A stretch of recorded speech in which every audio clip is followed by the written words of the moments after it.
Assalamualaikum warahmatullahi wabarakatuh. Perkenalkan, nama saya Sinta Marsanda dengan NIM F1E1222150. Di video kali ini saya akan menjelaskan mengenai materi dari pertemuan 5, 6, dan 7.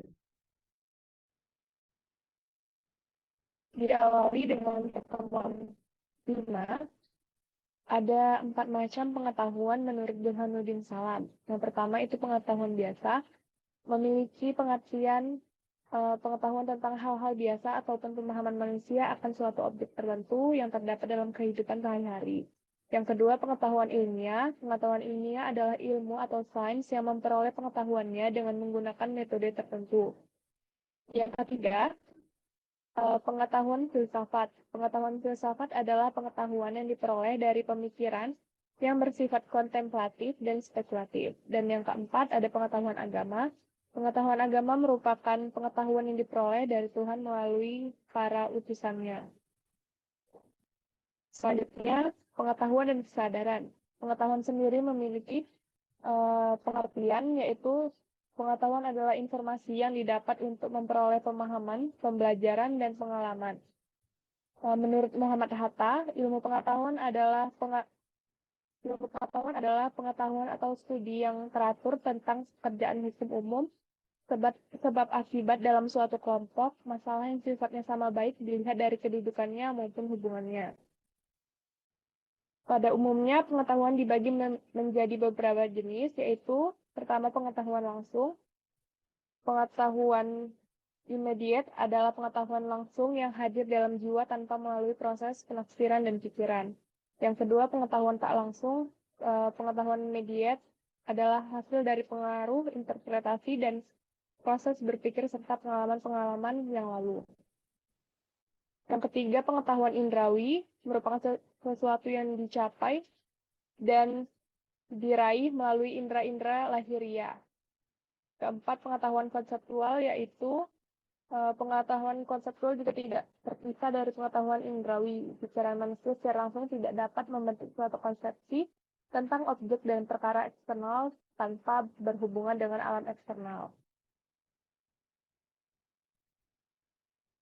Yang kelima pengetahuan partikular, yaitu pengetahuan partikular berkaitan dengan suatu individu, objek-objek tertentu atau realitas-realitas khusus. Dan yang keenam, pengetahuan universal yang meliputi keseluruhan yang ada, seluruh hidup manusia, misalnya agama dan filsafat.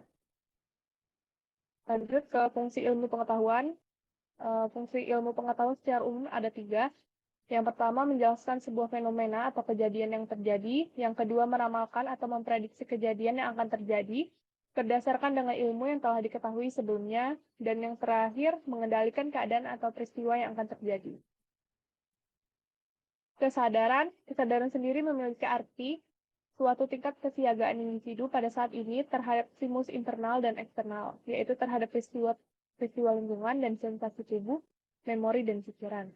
Menurut Freud, pengertian kesadaran adalah bagian kecil dari jalannya kehidupan psikis makhluk hidup, sehingga hubungan atau perbandingan antara kesadaran dan ketidaksadaran dalam kehidupan lebih banyak dilalui dengan ketidaksadaran. Jenis-jenis kesadaran, ada kesadaran pasif, bisa diartikan sebagai bentuk kesadaran yang dilakukan makhluk hidup dalam menerima berbagai bentuk stimulus internal dan eksternal. Dan kesadaran aktif, suatu bentuk kesadaran yang dialami makhluk hidup dalam kehidupannya, yang mana ia selalu mencari, menelaah, dan menyeleksi pandangan yang ada. Fungsi dari kesadaran itu sendiri, yang pertama dapat digunakan dalam membuat keputusan. Kedua, dapat digunakan dalam mengarahkan atau mengendalikan tindakan, merencanakan, memulai, dan mengarahkan tindakan. Yang ketiga, dapat memantau perilaku, penyesuaian perilaku. Selanjutnya di skeptis, subjektif, dan relatif. Pengertian skeptis itu sendiri, skeptis merupakan sikap meragukan kebenaran atau mengagukan persetujuan atau penolakan. Skeptis dibedakan menjadi 2, yaitu skeptisisme mutlak atau universal dan skeptisisme nisbi atau partikular. Lalu subjektif merupakan sebuah pemikiran atau pernyataan yang berlandaskan pendapat atau perasaan orang yang mengungkapkannya. Relatif. Relatif adalah sesuatu yang membutuhkan pembanding atau acuan untuk dapat menentukan nilainya. Relatif tidak dapat berdiri sendiri karena membutuhkan pembanding lain yang sesuai. Beda dengan mutlak yang mana hasil sudah pasti dan tidak dapat diganggu-gugat.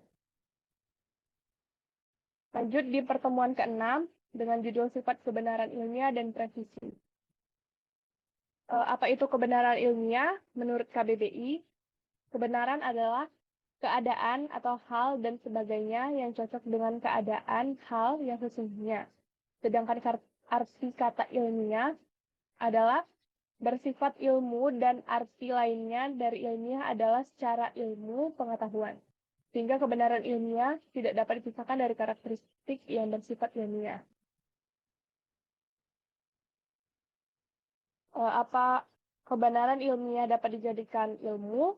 Kebenaran ilmiah dapat dijadikan ilmu jika memenuhi 4 syarat yang terdiri dari objektif, metodologis, universal, dan sistematis. Bagaimana cara mendapatkan kebenaran ilmiah?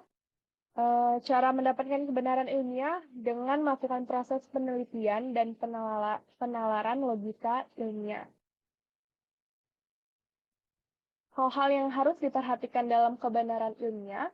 Yang pertama, kebenaran ilmiah sebagai kebijaksanaan memiliki artian apa yang dianggap benar haruslah bermanfaat, memajukan, dan memiliki nilai positif menjadi prioritas utama.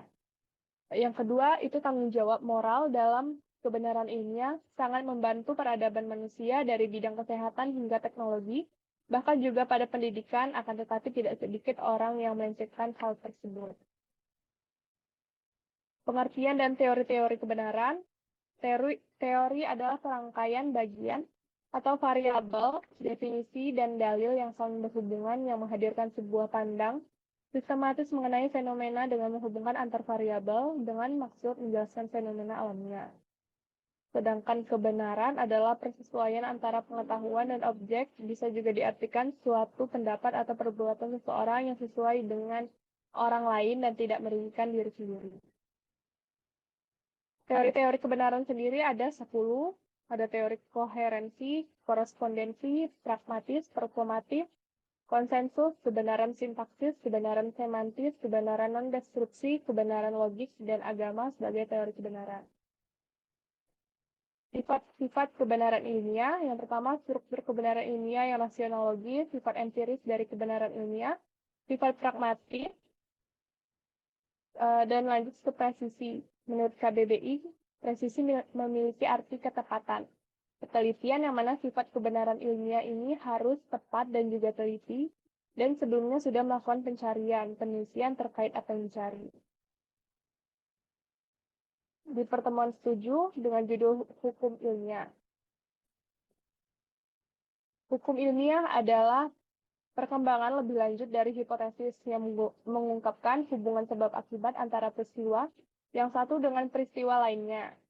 Teori ilmiah merupakan sebuah kumpulan pernyataan yang saling berhubungan dan didukung dengan baik.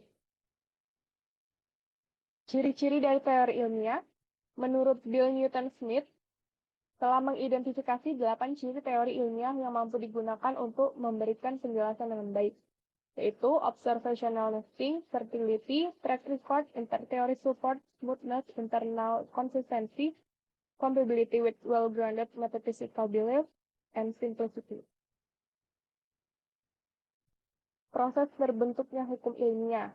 Sifat hukum ilmiah yaitu ada 3. Pertama bersifat netral, bersifat universal, dan sifat lebih pasti.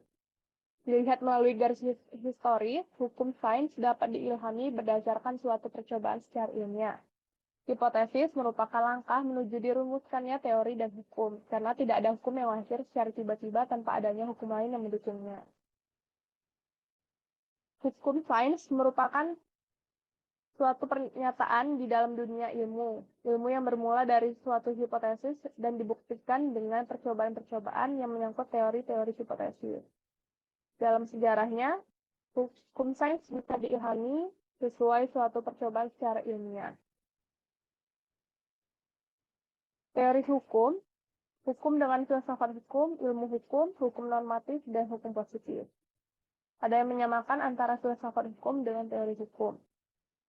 Teori di sini berisi memahkotai sistem, terdiri atas hukum-hukum ilmiah, pernyataan-pernyataan umum yang membuat hubungan antara fakta atau gejala berfungsi untuk memberi eksplanasi, prediksi, dan pemahaman terhadap berbagai fakta. Sekian video penjelasan dari saya mengenai materi dari pertemuan 5, 6, dan 7. Saya akhiri. Wassalamualaikum warahmatullahi wabarakatuh.